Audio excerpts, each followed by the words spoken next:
The Silver Ghost in the Sky, Conquering the Stratosphere. Introduction: The Silver Ghost in the Sky. June 1944, skies over Japan. Against the backdrop of the fathomless blue stratosphere, where the ambient temperature plummets below -50 degrees Celsius, silvery giants slowly glide.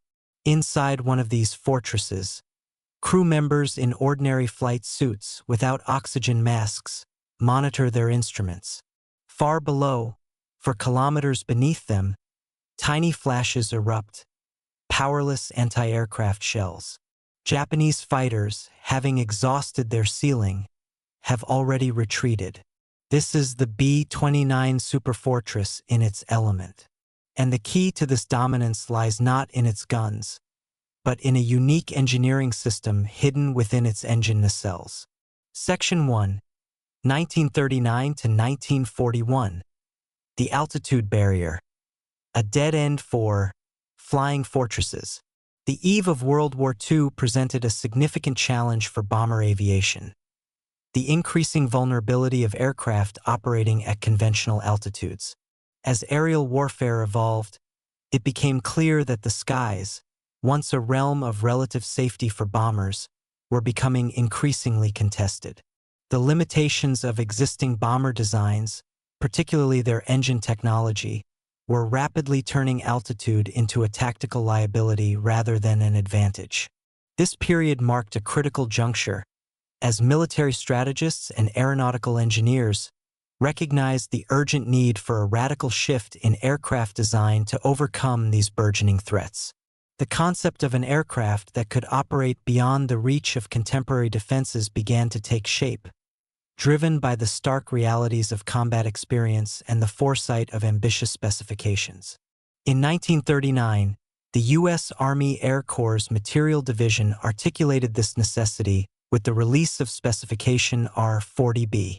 This groundbreaking document called for the development of a superfortress, an aircraft that would redefine aerial warfare.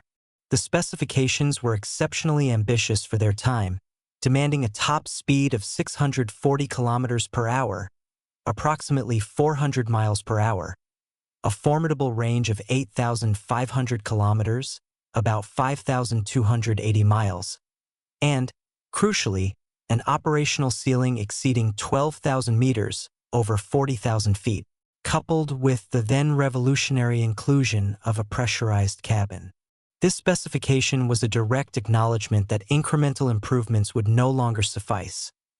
A quantum leap in aviation technology was required to achieve air superiority and bomber survivability in the face of rapidly advancing enemy air defenses.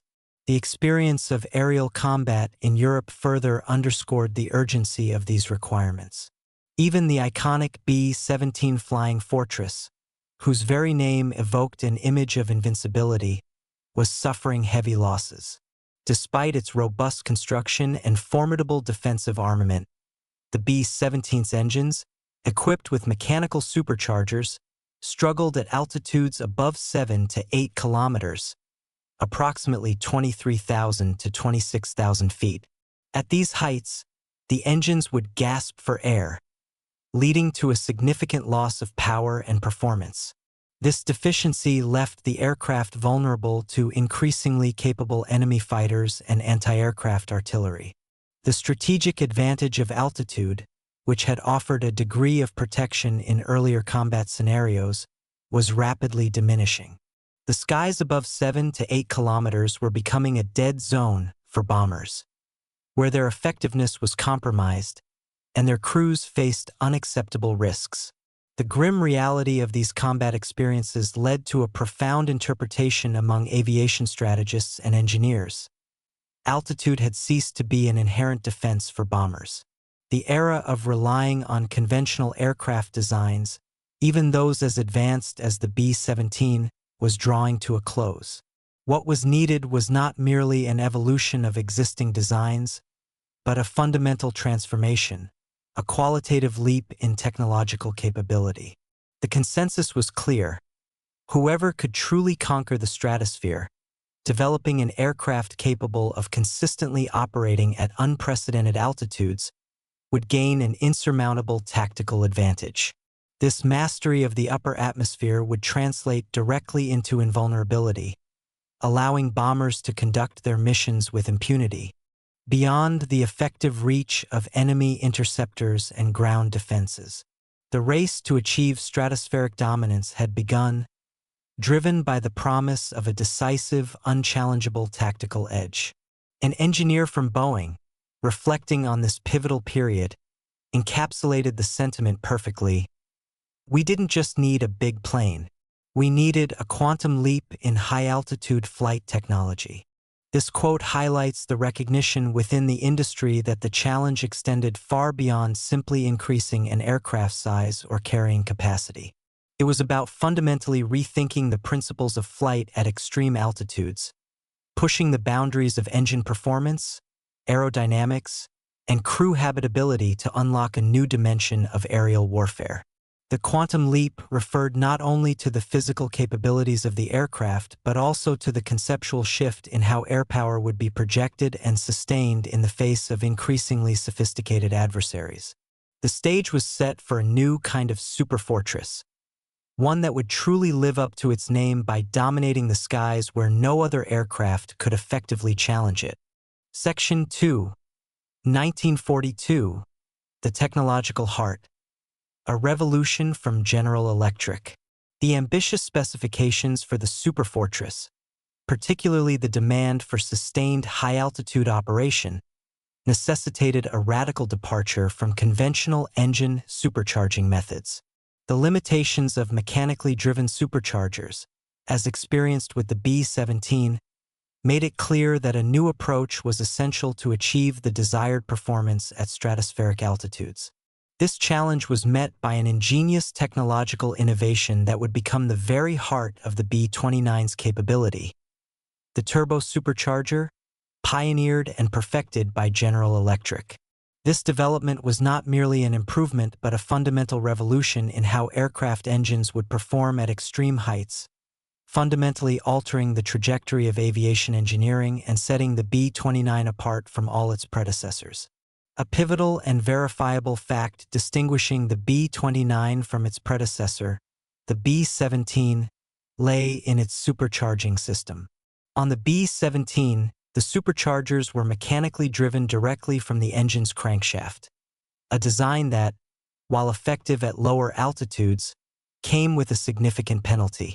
Each supercharger could draw up to 300 horsepower from the engine, a substantial parasitic loss that severely curtailed performance and fuel efficiency, especially as altitudes increased.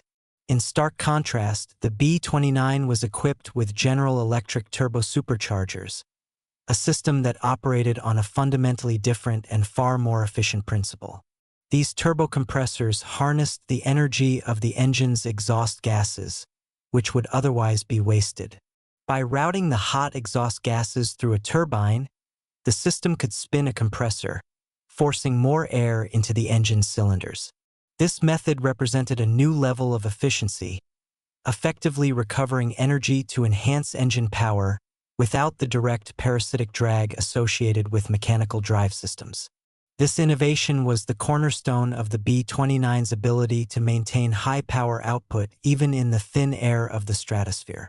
What was perhaps even more remarkable, and certainly less widely known, was the sophisticated control system governing these turbosuperchargers. Far from being a simple automated process, the management of the B-29's 4 engines and their respective turbosuperchargers was an intricate manual operation that effectively constituted an analog computer of its time. The critical task of regulating the supercharging for each engine fell to the flight engineer, a highly skilled crew member. This individual was responsible for manipulating an astounding array of 28 separate levers and valves. With these controls, the flight engineer manually adjusted the boost pressure for each of the 4 engines, meticulously balancing the need for maximum power against the ever-present risk of overstressing and overheating the delicate turbine components. This manual, high-stakes management demanded not only a deep understanding of engine mechanics, but also a keen sense of timing and a continuous assessment of engine performance based on a multitude of indicators. Adding a layer of intrigue and anecdotal lore to this complex operation, a persistent rumor circulated among B-29 pilots. The legend claimed that the most adept flight engineers possessed an almost preternatural ability to fine-tune the engine settings. According to the rumor, these elite engineers could determine the optimal supercharger adjustments purely by the sound of the engines, achieving a level of precision that surpassed even the readings from the aircraft's instruments.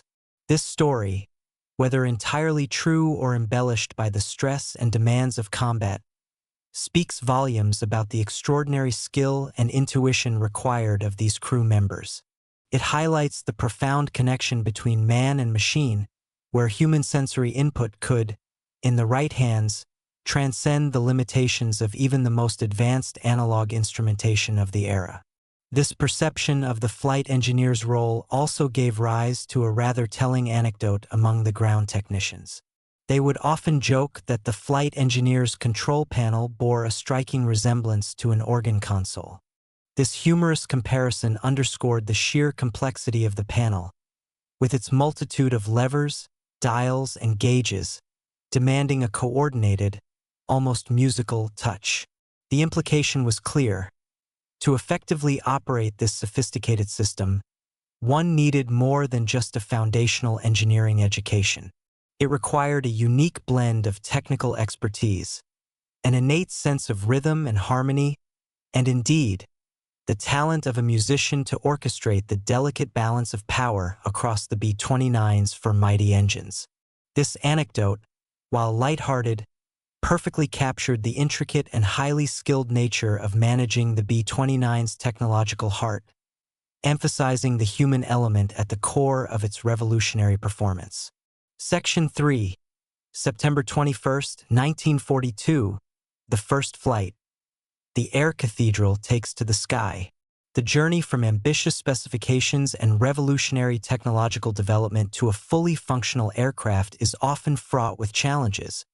But for the B-29 Superfortress, the moment of truth arrived on September 21, 1942. This date marked a monumental achievement, as the first prototype of this colossal bomber, an aerial marvel designed to conquer the stratosphere, finally lifted off the ground. This inaugural flight was not merely a test of a new aircraft. It was a validation of a complex and highly integrated engineering philosophy, where the groundbreaking turbosupercharger technology and the innovative pressurized cabin system worked in perfect symbiosis. The success of this flight was crucial, signaling the viability of a concept that promised to redefine aerial warfare and offer an unprecedented level of tactical advantage. On that historic day, the first prototype of what would become the formidable B-29 Superfortress, bearing the serial number 41-002 and designated XB-29, took to the skies from Boeing Field in Seattle. This event was a culmination of years of intensive research, design, and manufacturing efforts. The successful takeoff and subsequent flight of such a complex and advanced aircraft confirmed the soundness of its intricate design and the ambitious technological concepts upon which it was built. The flight provided initial data that validated the viability of the entire system, demonstrating that the combination of powerful turbo-supercharged engines and a hermetically sealed environment for the crew could indeed work in harmony, offering a glimpse into the future of high-altitude strategic bombing. One of the more intriguing, and certainly less widely known, aspects of the B-29's design was its innovative approach to crew comfort and functionality at extreme altitudes. The aircraft featured multiple hermetically sealed compartments, specifically the nose, central, and tail cabins. These pressurized sections were crucial for protecting the crew from the debilitating effects of low pressure and extreme cold encountered in the stratosphere. However, these pressurized sections were not continuously open to each other. Instead, they were connected by a narrow tunnel positioned directly above the bomb bay. For crew members needing to move between these pressurized compartments, a unique and somewhat precarious procedure was required.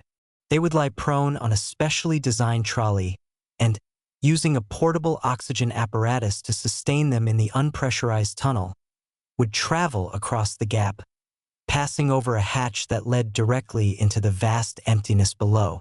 This method, while ingenious, underscores the extraordinary measures taken to ensure crew survival and operational effectiveness at altitudes where the external environment was utterly hostile to human life. During the rigorous testing phase of the B-29, pilots were consistently reporting on the remarkable characteristics of its high-altitude performance. Among these test pilots, Eddie Allen's observations particularly stood out. He conveyed a sense of almost disbelief at the incredible smoothness of flight experienced at great heights. Allen described the sensation as "we were soaring in complete silence, save for the hum of the engines." This vivid account highlights the profound difference in the high-altitude environment, where the thin air offered less resistance and turbulence, allowing the massive aircraft to glide with an unparalleled serenity. His concluding remark, "It was a completely new experience of waging war," perfectly encapsulates the transformative nature of the B-29. This aircraft was not just an evolution. It represented a paradigm shift, enabling a mode of aerial warfare that was previously unimaginable, offering its crew a serene yet strategically dominant platform from which to operate. To further illustrate this technological chasm and its immediate impact, consider a poignant artistic depiction. The scene of a Japanese Zero pilot. His face is etched with the frost of his own breath, his extremities growing numb in the unpressurized, freezing cockpit. With a mix of bewilderment and palpable rage, he strains his gaze upwards, towards a distant, silvery silhouette, the B-29. The American bomber appears serene and utterly unattainable, a calm, silent predator far above. This image starkly contrasts two vastly different realities, separated not just by a kilometer of altitude, but by an immense technological gulf. On one side, the cutting edge of an era rapidly drawing to a close. On the other, the dawn of a new age of aerial supremacy. The B-29, with its stratospheric capabilities, represented an insurmountable barrier, a symbol of technological progress that rendered existing defenses obsolete and forever altered the dynamics of air combat. Section 4. June 5, 1944. Combat debut. Shock for Japan. The theoretical advantages and test flight successes of the B-29 Superfortress were about to face the ultimate test, real combat. After years of development and overcoming numerous technical hurdles, the time arrived for the Silver Ghost to demonstrate its unprecedented capabilities against an actual adversary. The initial combat operations of the B-29 were carefully orchestrated, targeting strategic locations to maximize impact and to assess the bomber's performance in a hostile environment. However, it was not merely the physical destruction wrought by these raids that proved significant. It was the psychological and tactical shock delivered to the enemy, particularly Japan, that underscored the revolutionary nature of this new weapon system.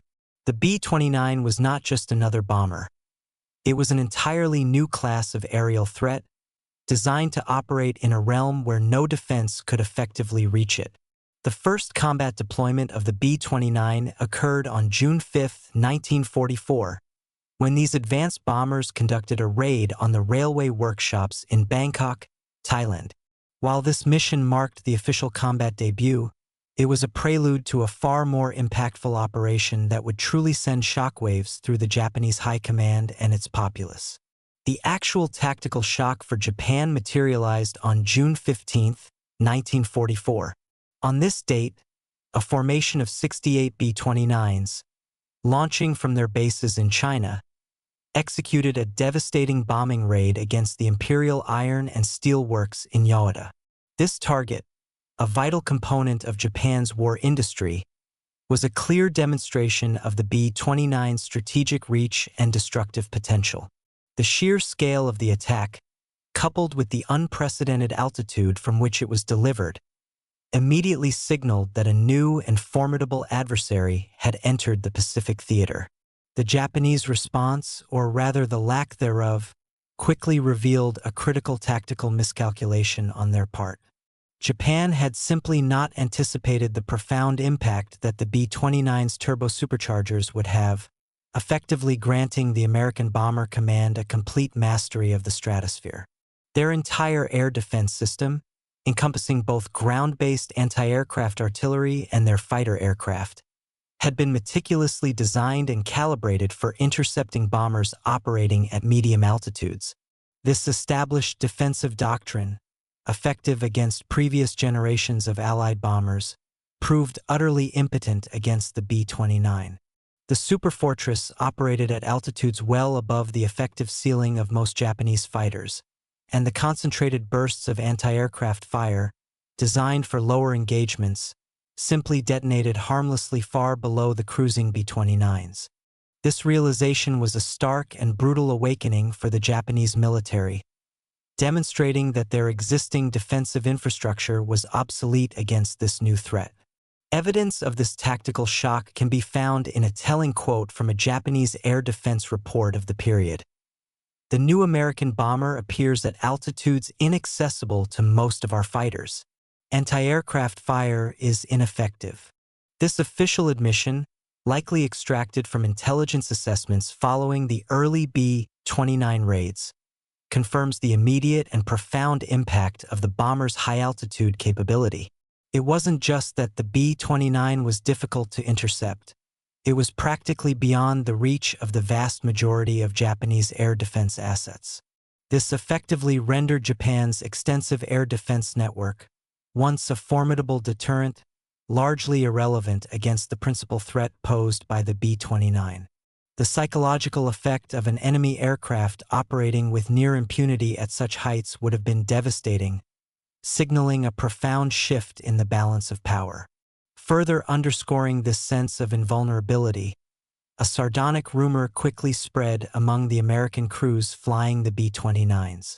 They had a chillingly flippant nickname for the spectacular bursts of Japanese anti-aircraft fire that erupted far below them: Japanese fireworks. This macabre jest highlighted the stark reality of their situation.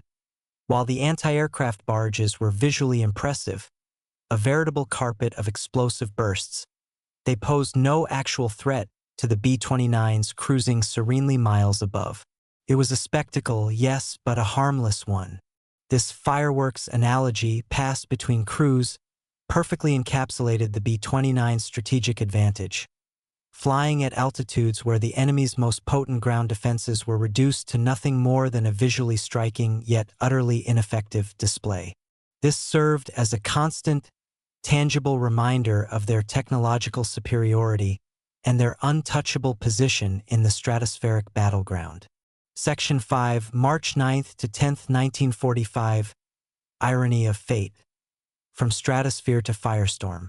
The B-29 Superfortress had demonstrated its revolutionary capabilities, particularly its invulnerability at stratospheric altitudes, a direct result of its advanced turbosupercharger system. However, the relentless exigencies of war and the harsh realities of the operational environment over Japan were about to force a profound and ironic tactical shift. This meant that the very technological advantage that made the B-29 a silver ghost in the high skies would, to a significant extent, be deliberately sacrificed for the sake of tactical effectiveness. The shift from high-altitude precision bombing to low-altitude incendiary raids marked a grim turning point in the air war against Japan, revealing a complex interplay between technology, strategy, and the unforgiving forces of nature. A pivotal strategic change was initiated by General Curtis LeMay, who assumed command of the 21st Bomber Command. Under his leadership, a dramatic departure from previous bombing doctrines was implemented. LeMay issued orders for the B-29's to abandon their high-altitude daylight precision bombing runs in favor of low-altitude, between 1,500 and 2,500 meters or approximately 5,000 to 8,200 feet, nighttime carpet bombing using incendiary bombs.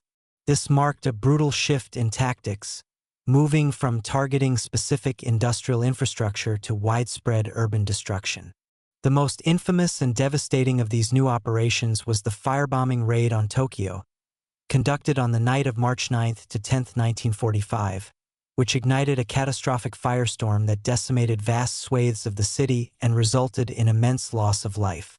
This strategic pivot underscored a ruthless pragmatism aimed at breaking Japan's will to fight by destroying its urban and industrial fabric. The rationale behind this seemingly counterintuitive decision to abandon the B-29 stratospheric advantage was rooted in a critical discovery: the existence of powerful jet streams over Japan. These formidable hurricane-force winds, located at the very altitudes where the B-29 typically operated, were a major impediment to effective bombing. Reaching speeds of up to 300 kilometers per hour, approximately 186 miles per hour, these stratospheric currents would violently buffet the aircraft, pushing them significantly off course. This rendered precise bomb aiming virtually impossible, severely compromising the accuracy of the strategic bombing campaign.